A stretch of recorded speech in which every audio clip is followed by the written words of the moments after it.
What are the personal characteristics of entrepreneur? Need to achieve, achievement motivation. He should have the strong desire to achieve. And this is not a planning, not a marketing, is not it? It is his personal character, independence. Generally, the entrepreneurs, they don't want to work under someone else. He prefer to work individually, or sometimes what happens, even the entrepreneur start an enterprise, joint venture, or with a group. In that situation also, because of strong independence nature of a particular person, he may not work properly in the group. So that may be a reason.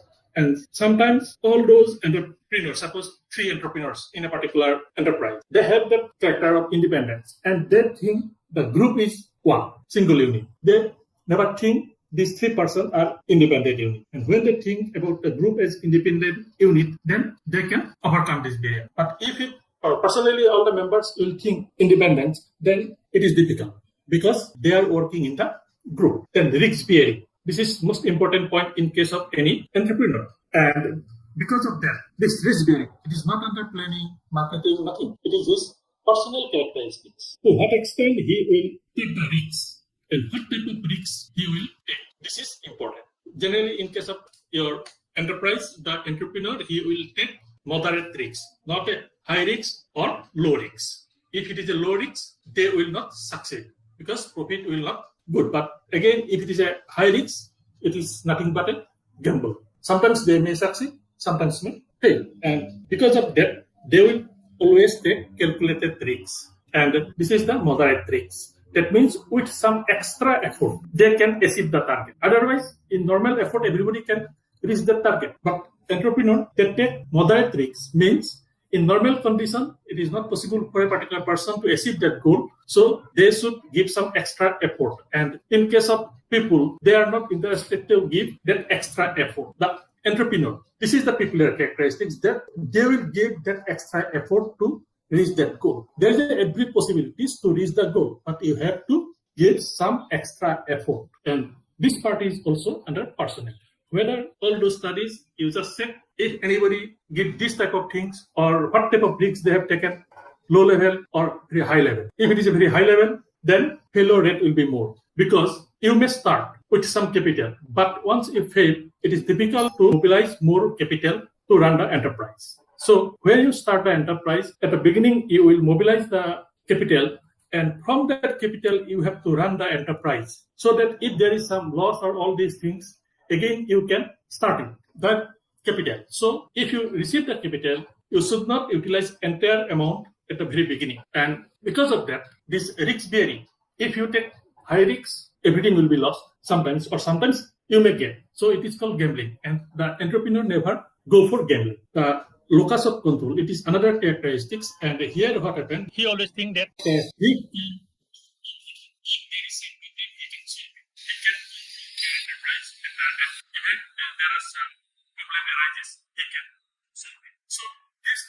characteristics that are reflected or not.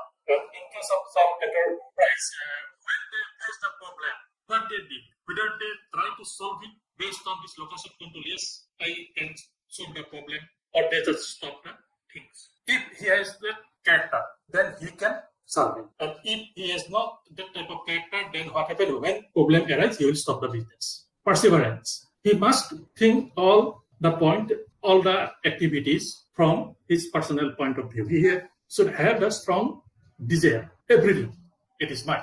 And when these type of things are there, then only he can fight. Then positive self-concept. It is very important. When you start the enterprise, you should have a positive self-concept that I can do. An entrepreneur, when he starts their success mode, who start after not getting any job, all these things, that means already he lost the field, and then with a negative mindset, he started enterprise. That means it was a forceful for his survival. Under that situation, his positive self-concept will be new. But suppose a particular person, after graduation, immediately he start the business, then he always think positively because he take the decision early. He try his income generating activities through enterprise, not through job.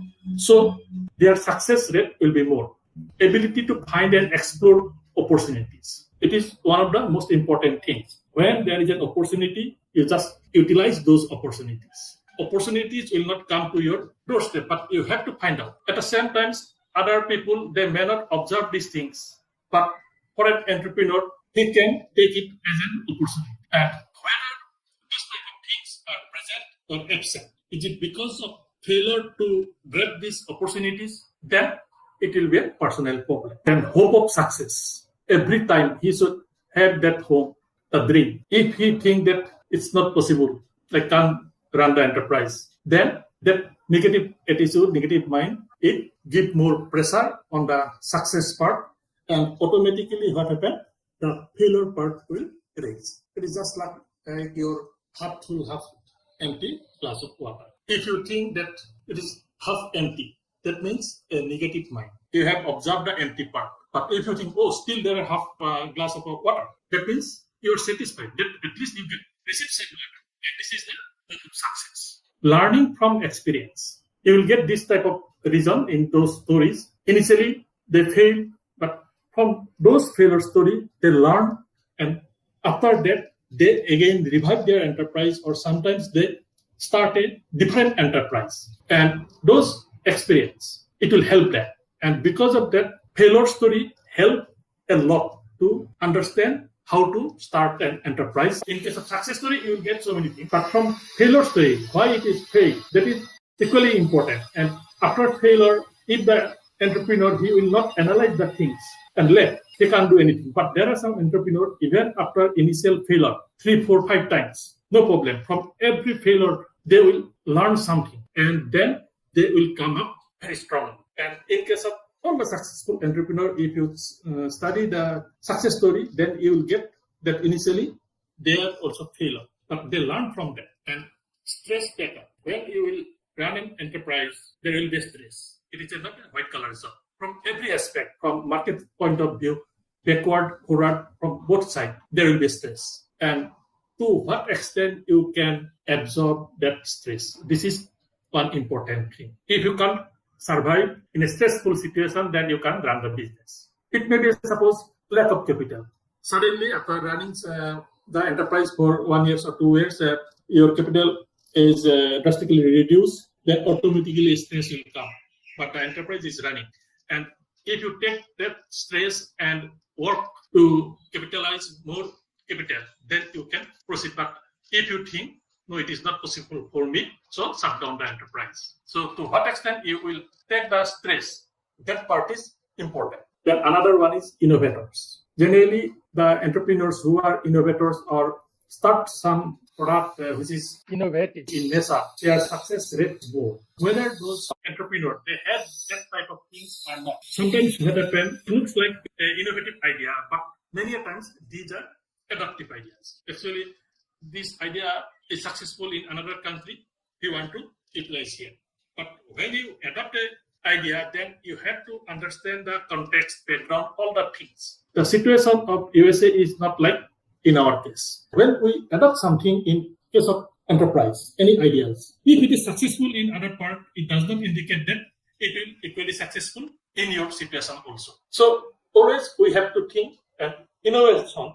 In case of that also, you may innovate something, a totally new idea, but it may not be successful. And always innovation should be linked with the market. Then only you can sustain. Only a new idea is not sufficient. In startup, maximum ideas are new, but most of the cases fail. Even initially they got the capitals also, financial also, but they can't sustain only because of those things. Even sometimes because of the planning, and sometimes the market, or sometimes other things. Good innovator, but risk-bearing ability is less, can't take the stress. So many things will come. And because of that, these personal characters are most important part for success or failure of an enterprise.